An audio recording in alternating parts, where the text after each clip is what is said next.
what's up and welcome back to my channel. I am the Mass Trans and you are watching me, baby. Now, before we get today's video started, I just want to give a quick what's up to my peeps and a diabolical middle finger to the creeps.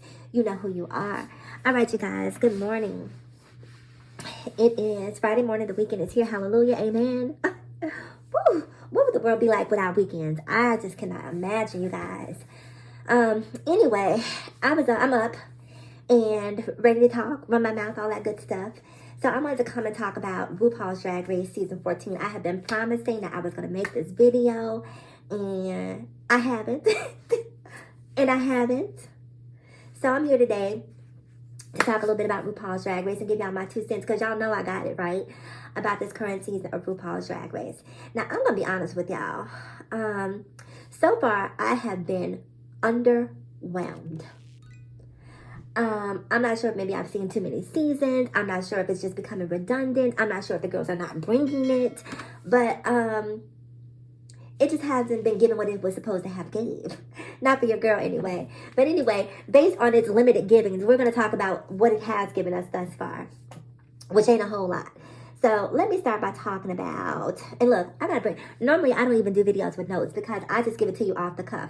And I still don't have notes, but I have to go back to look up these girls' names because that is how unmemorable most of them are. Let me tell you guys my favorites so far. So while I'm doing that, my favorites so far are George's. Let me tell you what I love about George's. George's is a stick of dynamite, right? She just knows how to work a stage.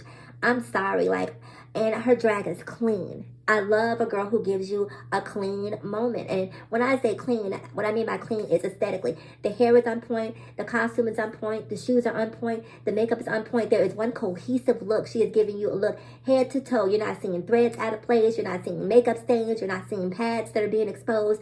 That it is clean. And when the drag is clean, that allows you to focus on the performer because you're not being distracted by damn, why am I seeing foam through these stockings? Because believe it or not, things like that, they just pull your eye to it, even if you don't want to look at it. So when I say their drag is clean, that's what I'm referring to. And Georgia just gives you clean drag. Not only does she give you clean drag, she just, I don't know, it's in the movements, it's in the stage presence. I just absolutely love what she gives on the stage. So George's is one of my favorites. Let me tell you who was one of my favorites. That is your girl Cornbread, the Snag Jeté. Now, I root for the big girls. I do. I want to see the big girls win just because, I believe in inclusivity. And when Cornbread came on, I was like, okay, we got Silky Nutmeg Ganache 2.0. And I was here for that. I was here for her win. But this past week, she really rubbed me the wrong way. If you saw this past week's episode, it was a team challenge. And the episode began with the girls around the table. And is it Jasmine Kennedy? I think that's her name. So Jasmine Kennedy apparently is a motor mouth and the girls just can't take it. And so basically, Cornbread was, calling her out for not necessarily giving people an opportunity to speak. And to me, it felt like a bullying moment, right? I'm a firm believer that if you have an issue with someone and you want to call them out on something, you do it not in a group setting. You do it in a one-on-one conversation. And I didn't like the way she was trying to bully this girl. Granted, at least based on the editing, because, these reality shows will edit something to create a narrative. So you have to be smart enough to realize that, first of all. Based on the editing, she seemed to be a little talkative, a bit verbose, if you will, Miss Kennedy. So I can understand what the girls were saying, but at the same time, it's her mouth. If you don't like it, baby, that's why headphones were made. Don't listen to sus. Go ahead, put your headphones on, do your makeup, work on your costume, do what you need to do, but you are in no way obligated to listen to this girl. And what's also important to me is energy, right? I judge energy. And in that moment, when Cornbread was admonishing this grown man, i.e. Jasmine Kennedy, about running her mouth, she just seemed like a bully. And every time the girl would talk, Cornbread would talk over her. It was almost like a parent disciplining a child. And let me tell you something. The girls know who to play with and who not to play with. I promise you. And when I say the girls, I mean people. People in general know who to try and who not to try. And Jasmine has, try me written all over her.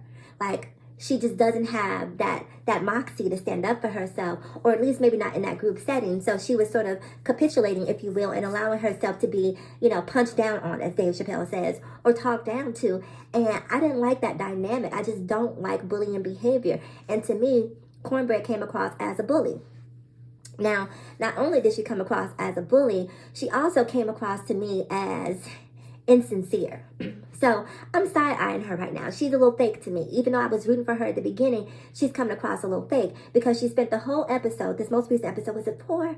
I don't know what it was. But anyway, stick with me, people. She spent the whole episode bullying this girl. And then she got on stage and talked about how she had been abused and bullied, by her family, and broke down in tears. And I was just sitting there watching it like, you know what I mean? Like, girl. I ain't buying it. Now it's coming across like, you just, and the tears didn't even come across sincere to me. Now, I don't know her history per se, what she's gone through, but to me, it just seemed like it was choreographed. This whole moment that she had on the stage crying in front of the judges after she had just been bullying Jasmine. I did not like that one single bit. So for that reason, Cornbread went from being one of my favorites to probably one of my least favorites, if not my least favorite. I'm trying to think, is there anyone else that I dislike? And keep in mind, like, I still live for what she gives on stage. I feel like she's a fierce performer. I love her stage presence and her energy, but it's a character issue for me. It's a character issue for me. I just like good people. I like to see good people win. And for me, she's coming across as disingenuous and inauthentic, and I'm not here for a single moment of that. So if she gets sent home, girl, karma came to collect, okay? Because when you put that type of energy into the world, then you have to know at some point in time it's coming back to you. And I really feel like she was bullying Jasmine in a way that it's just like, you want her to not talk. That's the way a dialogue works, right? If we're having a conversation and you say something that I may have a rebuttal to, inadvertently you may just speak just because that's a natural thing to do, and then she's speaking all slow and lethargic, taking a long time. Girl, get to the point so I can say what I need to say. And so, she was having this dialogue with Jasmine where she was taking her time and, not necessarily giving Jasmine an opportunity to speak or wanting Jasmine to speak when she stopped speaking, like you have permission to police what's coming out my mouth. Girl, if you don't sit down if you don't sit before sacked, because if you don't sit down, I will sat you down. The choice is yours. The choice is yours. So I was not here for that. I'm telling y'all, I cannot stand a bully. It just bothers me on just so many levels. So we're not here for Cornbread Jate for that. So that bullying thing just took her out the game for me. I also love Willow Peel. Oh, I love Willow Peel because Willow Peel to me is sort of the new Evie Oddly. Evie Oddly had a medical condition. Willow Peel has a medical condition. However, in spite of the medical condition, they're still giving what needs to be gave, and not making excuses or using their medical condition as a reason for them not to advance in the competition. And so just like I hate a bully, I root for an underdog. And I love to see someone who people may not think deserves to win or would win. I love to see, it's a Cinderella story. And, I'm a bleeding heart, so I love to see a moment where, the underdog wins. And so I am rooting for Willow Peel. I absolutely love, love, love Willow Peel. Who else do I like? Oh, Angeria Paris Van Michaels. Now, y'all let me know. Comment below. She is giving me, what's the girl who won a year ago? Why can't I think of her name? The girl from Milwaukee. Y'all know who I'm talking about. Leave it in the comments. But there is something about her that is very... Now I gotta look up her name.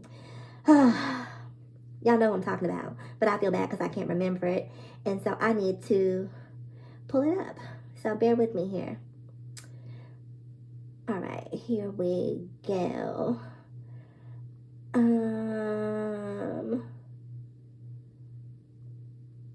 We can't get a... Oh, Lord have mercy. Hold on 1 second, y'all. But y'all know who I'm talking about. Look over there. Her. what is her name? Oh, Jada Essence Hall. Okay, perfect. So Angeria reminds me so much of Jada. They both have, again, clean drag. Their drag is clean, hair done, makeup done, a full-blown concept. The drag is 10 out of 10. It is perfect. I know that's 5, but I'm just saying I got this hand occupied, so I can count. So the drag is 10 out of 10 for me, for Angeria. But is it me? Am I tripping? Or does Angeria she just reminds me of a Birds of Paradise. Have you seen that flower? There is just something birdie or parakeety about her face. Not parakeety, but, she just looks,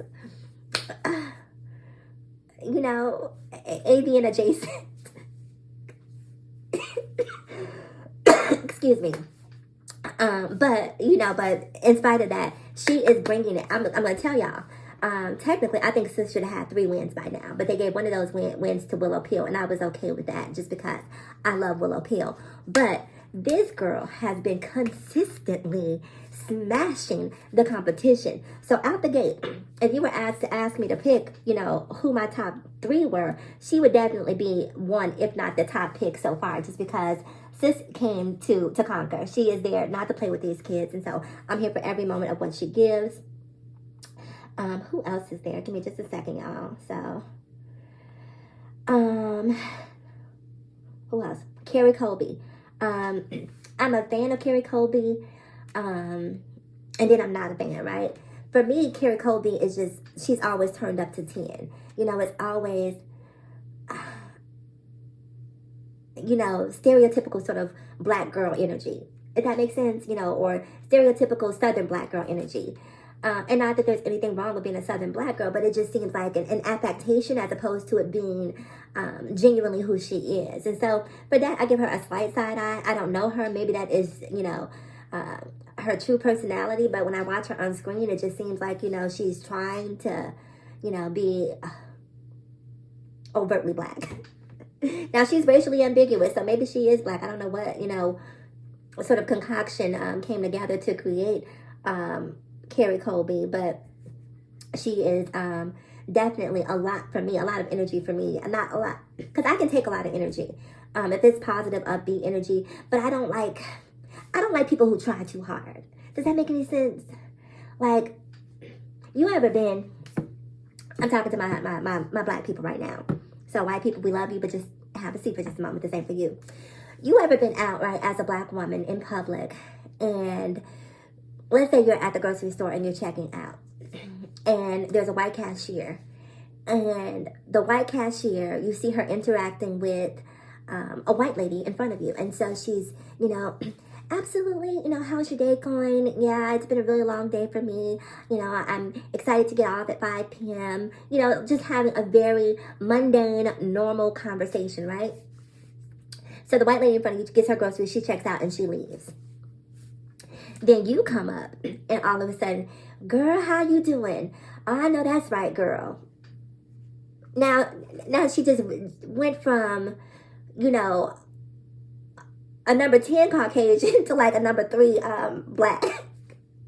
And so, you just sit there sometimes as a black woman or as a person of color, and you just sort of like, you don't have to try that hard. You realize that you can talk to me the same way that you just talked to that white lady, and I'm going to be okay. Now, I don't necessarily get upset about things like that, and the reason why is because I know that that's that person's attempt at formulating a connection to me. And so since it's done, with positive intentions, I definitely am not necessarily offended by it, but I notice it. And that is when I say someone's trying too hard, that is what I mean. Like, you don't have to try that hard to connect with me. I'm a human being. I'm educated. I can speak in full sentences. So we can have a normal conversation without you necessarily having to, blackify your dialogue. But anyway, that's what I mean by trying too hard. So that's kind of what Carrie gives me. Like, it's just like she's trying too hard to sort of be, one of the cool girls. Who else do I like? Well, I did like Alyssa, but apparently the judges did not, because they sent sis home. And I really expected for her to go further in this competition. Alyssa is another one. Clean. They got some clean girls on here. This now that I'm thinking about it, because Carrie's another clean girl. Carrie gives you a look from head to toe, even though I'm bothered by her persona sometimes. They had to lip sync to J-Lo this week, and she had on the J-Lo Oscar dress, the one with the sort of tropical print, that green dress that J-Lo wore. And she was worried about having to lip sync against Alyssa wearing the dress when Alyssa had on the pantsuit. And here's what I loved about the lip sync this week when Carrie won. Because I hate all of this backflipping, kicking, death dropping, cartwheeling, spinning. It's a lot. It's a lot. What I'm looking for when I'm watching someone perform is how you interpret those lyrics. And to me, all that kicking and spinning and dipping is analogous to, a hip pad showing. You're trying to distract me from the fact that you're not engaging. Because I'm going to tell you, if you are a drag connoisseur and good performers, a good performer will stand on that stage in a single spot with a single spotlight, and the whole room will be captivated. Captivated. And maybe that's something that they should incorporate into RuPaul's Drag Race, where they do a spotlight lip sync challenge, where it's just a random challenge every season where you get a song and you get one area. They have 2 spotlights. You have to stay in that spotlight and you cannot move outside of the circle. No splits, no kicks, no dips. We need to see you emote. We need to see you pull us in. Because I'm sorry, and maybe part of the problem is maybe the girls just don't do ballads, and I get it that ballads are boring to some people, and you don't even necessarily have to do a ballad. You just have to be creative in your interpretation of the lyrics. And I'm sorry, I don't think that cartwheeling and doing gymnastics is creative. It is a distraction. It is a stunt, because if you are a good performer, you do not require all of that. And I said what I said. So I love this week's lip sync because Carrie had this dress on and she could not move, but sis gave you a nasty lip sync. She gave you a nasty lip sync. She gave you face, she gave you mug, she gave you body. And, she had the lyrics. You saw her hit those points in those lyrics that made you know that she studied the song and she knew what it was choreographed, right? She practiced the song, and I appreciated the fact that she gave me an interpretation as opposed to just a random spur of the moment lip sync, which some girls can do and some girls can't. But I could tell that she knew that song, she studied that song, and she was prepared to come out and deliver. And that's why Alyssa went home, because Alyssa's lip sync was random. It was all over the place, and you knew that she didn't practice the song or hadn't conceptualized it to the degree that Carrie did. So for that reason, even though I loved Alyssa, she wound up going home. Who else is there? Let me just take a quick look at this right quick. Hold on, y'all. Okay, so we have... Okay. All right, so also we have Diabetes. Don't remember her. Deja Sky. Don't remember her. Bosco. Don't remember her. June Jambalaya. I'm trying to figure out why June even showed up. Girl, don't be coming here named June girl and then performing like it's July girl. June, why you even come? Oh my God, June was a mess. June was a mess. So, sorry sis, one your time. Anyway, so for me, let me give you guys my tops. My number 1 pick is Angeria Paris Van Michaels, love her. My number 2 pick is going to be Willow Peel. My number 3 pick would be Georges, but Georges I'm telling y'all, keep your eye on Georges. You heard it here first. And then, we're going to give an honorable mention to Carrie Colby. So those are really, and Cornbread, even though I don't like her, Cornbread is definitely a solid performer. So those will be my top picks this season. Make sure you tune in on Friday to see who wins this week's episode. I know that I'm very inconsistent with these reviews. It's just hard for me to find the time, you guys, to be completely honest with you. But I will definitely be watching tonight's episode, and I'll come back soon. I can't promise it'll be tomorrow or when it will be, but I'll definitely be back with another review. I'm going to try to get them out consistently so I can get in that rhythm. Anyway, comment below. I'm curious to know, who are your favorites on this season? Who are your least favorites? Who are your top 3? Who do you think is going to take the crown this season? My vote so far is going to be for Angeria or Willow and Georges. Those are my top 3 right now. As always, in closing, folks, ask yourself this one poignant question: why be bitter when you can be better? So let's be better together. I'm the Nash Trans, and I'll talk to you guys again in my next video. Bye bye.